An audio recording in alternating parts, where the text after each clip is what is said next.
بسم اللہ الرحمن الرحیم نحمده ونصلی ونسلم علی رسولہ الکریم اما بعد فاعوذ باللہ من الشیطان الرجیم بسم اللہ الرحمن الرحیم والفجر ولیال عشر والشفع والوتر واللیل اذا یسر هل فی ذلک قسم لذی حجر صدق اللہ مولانا العظیم۔ سورۃ الفجر کی یہ ابتدائی آیات مقدسہ جو میں نے تلاوت کی ہے، ان آیات بینات میں اللہ تبارک تعالیٰ نے راتوں کی قسم کھائی، ولیال عشر، 10 راتوں کی قسم کھائی۔ تمام مفسرین کا اس بات پر اتفاق ہے کہ ان 10 راتوں سے مراد ذی الحجہ کے ابتدائی عشرے کی 10 راتیں مراد۔ اللہ تبارک تعالیٰ جب کسی چیز کی قسم کھاتا ہے تو اس چیز کی اہمیت کی طرف اشارہ ہوتا ہے، اور یہ ان 10 راتوں کی اہمیت کے لیے یہی بات کافی ہے کہ اللہ پاک نے ان راتوں کی قسم کھائی ہے، اور اللہ تبارک تعالیٰ نے ان راتوں کی قسم کھا کر ان کے محبوب اور پسندیدہ ہونے کی طرف اشارہ فرمایا۔ اور صرف یہ راتیں مراد نہیں ہیں بلکہ ان راتوں کے ساتھ آنے والے ان کے دن وہ بھی مراد ہیں۔ تو پورا ذی الحجہ کا ابتدائی عشرہ وہ بہت مبارک عشرہ ہے۔ رمضان المبارک کے بعد سب سے بہترین عشرہ اگر کہا جائے تو وہ عشرہ ذی الحجہ ہے۔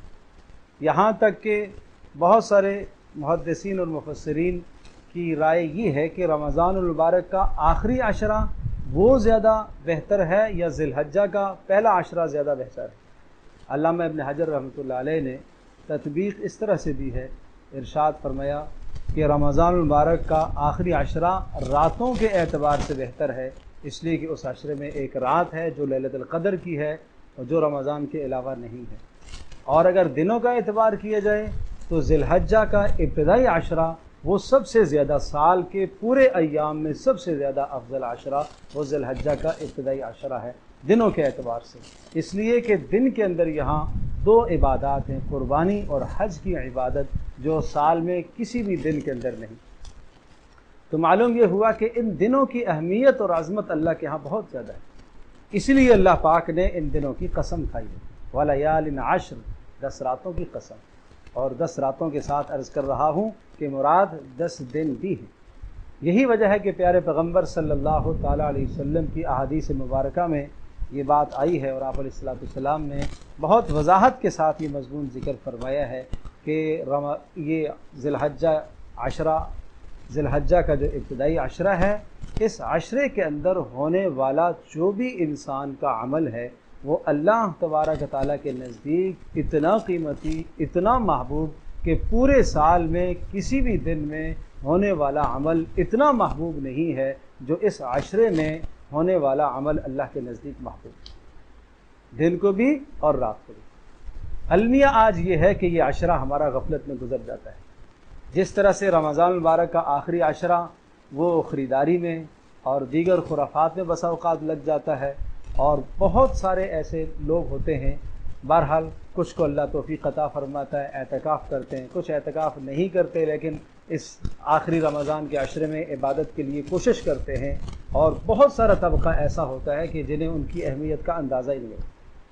یہی وجہ ہے یہاں پر بھی اسی طرح سے ذی الحجہ کا جو ابتدائی عشرہ ہے، اس عشرے کی اہمیت سے بھی بہت سارے لوگ غافل ہیں، حالانکہ رمضان المبارک کے بعد سب سے زیادہ محتم بشان یہ عشرہ ہے۔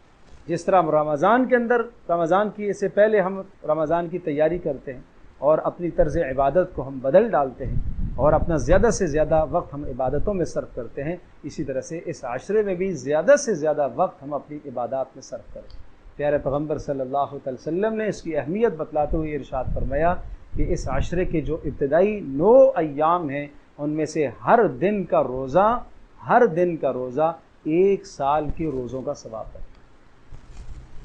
قمری مہینوں کے اعتبار سے 360 ایام سال کے بنتے ہیں، گویا کہ تو ایک دن کا روزہ 360 روزوں کا ثواب رکھتا ہے۔ اور مزید اہمیت اور مزید اس عشرے کی شان آپ نے فرمائی کہ اس عشرے کی ہر رات جو ہے وہ ہر رات لیلۃ القدر کے قیام کا ثواب رکھتی ہے۔ تو رمضان کے آخری عشرے میں تو لیلۃ القدر کو ہم تلاش کرتے ہیں، شاید 21ویں میں ہو، 23ویں میں ہو، 25ویں میں ہو، 27ویں میں ہو، 29ویں میں ہو، اور وہاں اس طرح سے ہم جستجو کر کے محنت کر کے اسے تلاش کرتے ہیں. یہاں کی ہر رات لیلۃ القدر کا ثواب رکھتی. اور لیلۃ القدر کا ثواب کیا بتا؟ خیر من الف شہر، 1000 مہینوں سے بڑھ کر. اور 1000 مہینوں کا اگر آپ اعتبار کریں گے تو 83 سال کی عبادت بنتی ہے. کیونکہ جس آدمی کو اس عشرے کی رات کا قیام نصیب ہو گیا، اس نے اپنے نام عمل میں 83 برس کی عبادت کو درج کرا دیا. جس نے روزہ رکھا اس نے گویا کہ اپنے نام عمل میں 360 روزوں کا ثواب درج کرا دیا. یہ کتنی اہمیت کی بات ہے. لہٰذا دن کا روزہ رکھنے کا اہتمام اور التزام کیا جائے اور راتوں کو قیام کر لیں. ضروری نہیں ہے کہ ساری کی ساری رات آپ قیام کریں. رات کو کسی بھی پہر میں چند اعمال کر لیں. رات کے آخری حصے میں جاگنا نصیب ہو سکے روزے کے لیے تو اٹھنا ہی ہے، تو بہت سعادت کی بات. آخری حصے میں نصیب نہ ہو تو سونے سے پہلے ہی 4 کام کر لیں، رات کا قیام نصیب ہو جائے. نمبر 1 یہ ہے کہ تھوڑی دیر نماز پڑھ لی جائے. 2 رکعتیں، 4 رکعتیں، 6 رکعتیں، جو سہولت ہو یہ نماز پڑھ لی جائے. اس کے بعد دیکھ کر قرآن مجید کی تھوڑی دیر تلاوت کر لی جائے. 1 پارہ ہو سکے بہت اچھی بات ہے، نصف پارہ ہو سکے، اتنا نہیں تو 1 ربع کر لیا جائے، اتنا بھی نہیں تو چند رکوع پڑھ لیے جائیں، تلاوت کر لی جائے. اور نمبر 3 کچھ ذکر کر لیا جائے. اور ذکر رسول اللہ صلی اللہ علیہ وسلم نے اس عشرے کا خاص ذکر بتایا ہے، سبحان اللہ والحمد للہ ولا الہ الا اللہ واللہ. اس ذکر کو 100 مرتبہ اگر پڑھ لیا جائے تو یہ ذکر ہو گیا. اور اس کے بعد اللہ کے حضور دعا مانگ لی جائے. تو گویا کہ نماز بھی پڑھ لی، تلاوت بھی کر لی، ذکر بھی اور دعا بھی. یہ 4 کام اگر کر لیے تو، اور اس کے بعد عشاء کی نماز اور فجر کی نماز، یہ دونوں نمازیں با جماعت ادا ہو گئی تو گویا کہ رات کے قیام کا ثواب نصیب ہو گیا، لیلۃ القدر کے قیام کا ثواب نصیب. تو اللہ پاک نے اس امت کے ساتھ کتنا احسان کا معاملہ فرمایا ہے کہ گاہے بگاہے اللہ پاک دنوں کی اہمیت کو بڑھا دیتا ہے اور ان دنوں کے اندر ہونے والے اعمال کی قدر و منزلت کو اللہ پاک بڑھا دیتا ہے کہ کوئی بندہ اگر سال کے باقی ایام میں سست رہا اور عمل نہ کر پایا، ان مبارک ایام کے اندر آ کر اللہ کی بندگی، اللہ کی عبادت میں مشغول ہو کر اپنے آپ کو اللہ کے قریب کر لے.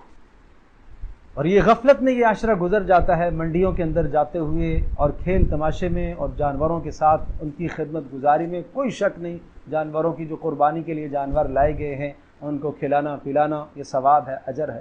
لیکن اس کھلانے پلانے میں اس قدر منہمک اور مشغول ہو جانا کہ ساری رات اس میں بیت جائے، سارا دن اس میں گزر جائے، اور کپڑوں پر ناپاک چھینٹے، پیشاب کے چھینٹے پڑے ہوئے ہوں اور اسے ہوش اور احساس نہ ہو، یہ ظلم اور زیادتی کی بات ہے. تو قربانی بھی بہت بڑا عمل ہے اور اس کے لیے یقیناً آدمی پہلے سے تیاری کرتا ہے، جانور کو خرید کے لاتا ہے، منڈی جاتا ہے، یہ بھی انسان کی ضرورت ہے. لیکن اس عشرے سے انسان غافل نہ ہو، اس کی قدر و منزلت جو اللہ کے ہاں ہے اس قدر و منزلت کو پہچانے. جو پیارے پیغمبر صلی اللہ علیہ وسلم نے ہر دن کا روزہ سمجھایا اور ہر رات کا قیام بتایا، روزہ رکھ کر راتوں کا قیام کر کے اللہ کا قرب حاصل کریں اور اپنے نظام زندگی کو بدلیں. جو باقی ایام میں ہمارا طرز عبادت ہوتا ہے اس طرز عبادت سے تھوڑا سا اضافہ ہو جائے ان ایام کے اندر، اس عشرے کے اندر، تو انشاءاللہ اللہ کے ہاں قرب کا ذریعہ ہے، مقبولیت کا ذریعہ ہے. اللہ پاک ہم سب کے لیے عمل کرنا آسان فرمائے. وآخر دعوانا الحمدللہ.